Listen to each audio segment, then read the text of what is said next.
Hi everyone, welcome back to my channel. Today I will make bread dough. It is yeast based dough. That means I am going to yeast as the leavening agent for the bread. When we are using yeast, we need to remember few important points. Yeast, I am using dry yeast. Yeast is a living microorganism. So like any living organism, we need to provide food for that organism. We need to provide moisture or water, favorable or suitable temperature, and some time. When we will provide these four favorable elements to the yeast, it will start multiplication or it will be activated. When it will be activated, it will start multiplying, or cell will start binary fission or more cells, and that time it will release lots of gas. This gas will be trapped in the flour and what helps our bread to rise a lot and get spongy. Here I have got really nice warm water. Favorable temperature for the yeast is 30 to 35 degrees Celsius. Do not use cold water. It will not activate the yeast. Too hot water will kill the yeast. So here warm water, it is warm and water, so getting the temperature and the moisture. Here I am adding the sugar, what will be the food for the yeast, and here I have got the yeast. Just give it them a stir, and I have to keep this one in a warm place. As warm place, I am using my oven because it is winter here and it is cold enough. The room is not warm enough for the yeast to start activating. This oven, I have turned it on 100 degrees Celsius for 3 to 5 minutes, then turned it off. Then inside it is nice and warm. I will leave this yeast mixture with the warm water here 5 to 10 minutes, and we will see that it will be really frothy after 5 to 10 minutes. Alright, here have a look. If you provide favorable environment, look how much froth it has started.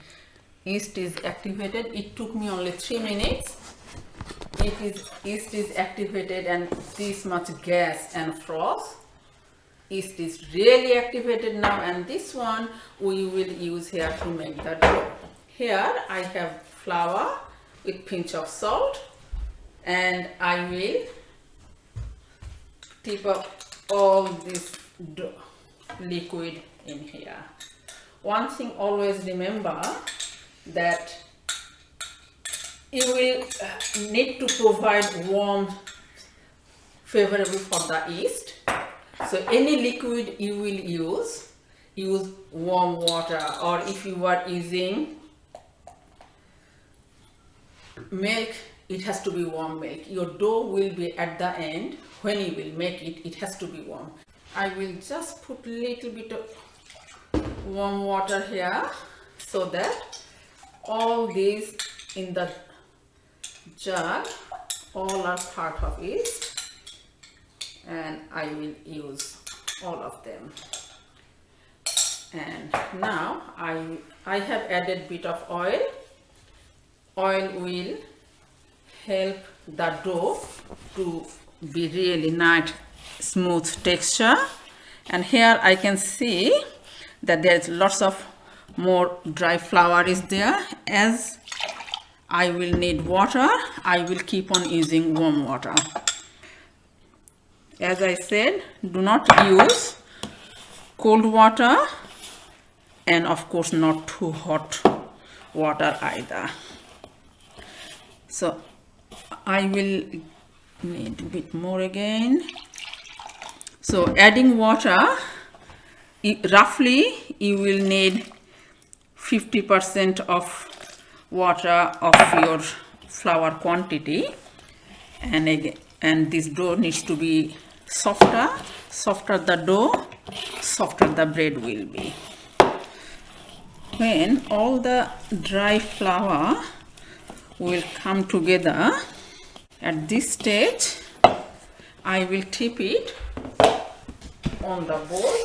If you have a clean table, if you can prefer to use on the table, and if you need, just use very little bit of dry flour if you need, because again you will try to avoid making the dough too dry.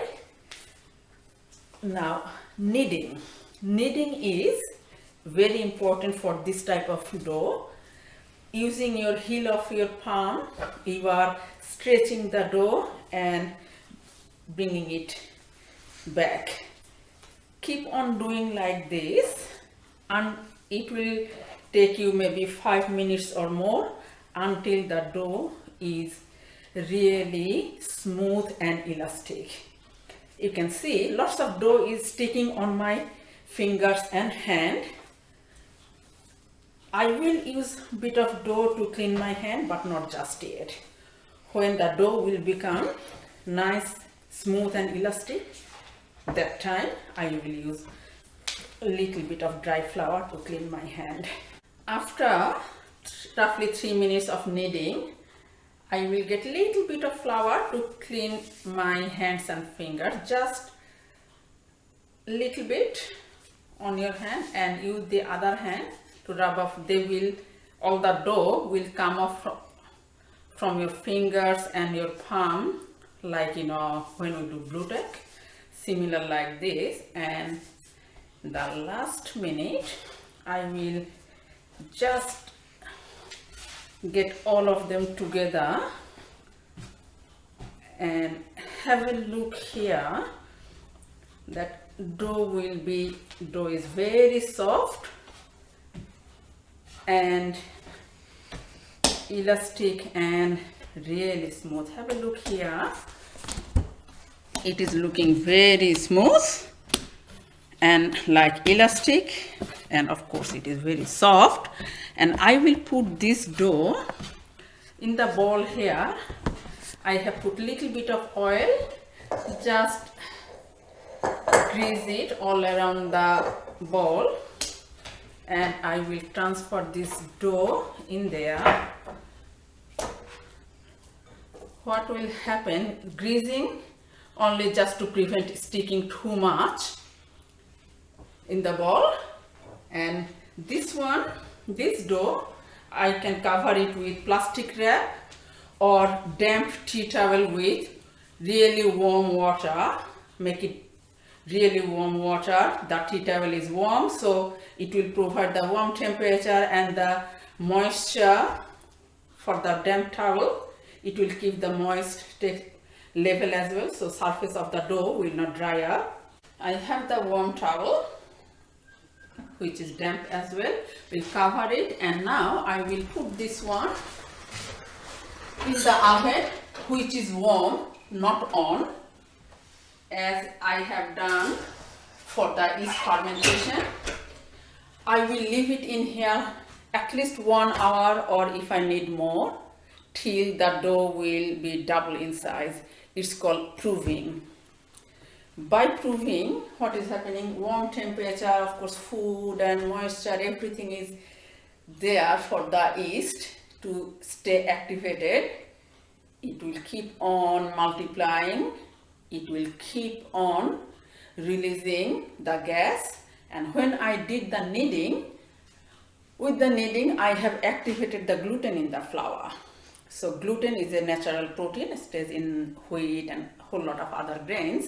So all those gluten will trap the gas what will be released from the yeast when it will keep on multiplying. So trapped gases will be inside the dough, and we will use that dough to make bread. And this is the reason, and this is why we get heaps of spongy texture or heaps of air pockets in the bread. So I have to wait till 1 hour or more. 45 minutes, this dough is proving. Alright. Yeah. Oh, it has nearly touched the towel. Have a look here. It is nearly full, this bowl. When this first stage of proving, when you will get like this, you need to knock the air out from the dough, and you will need to give it another gentle kneading to bring everything together again.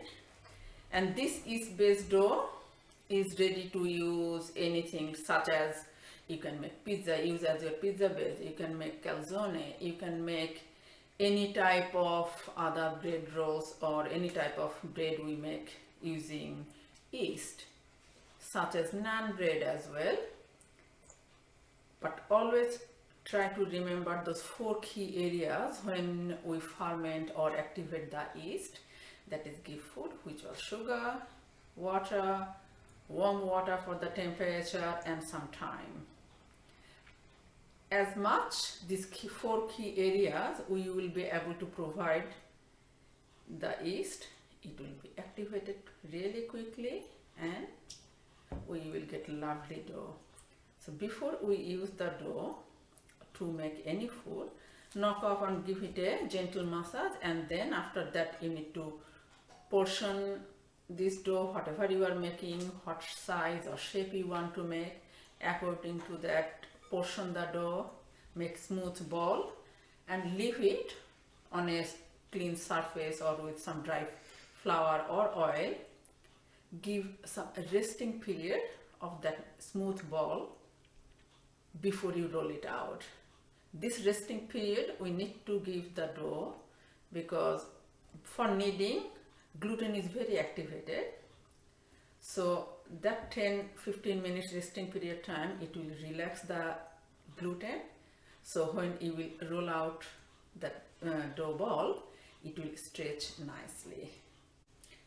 Okay guys, here is yeast-based dough. Have fun making this dough and this type of bread.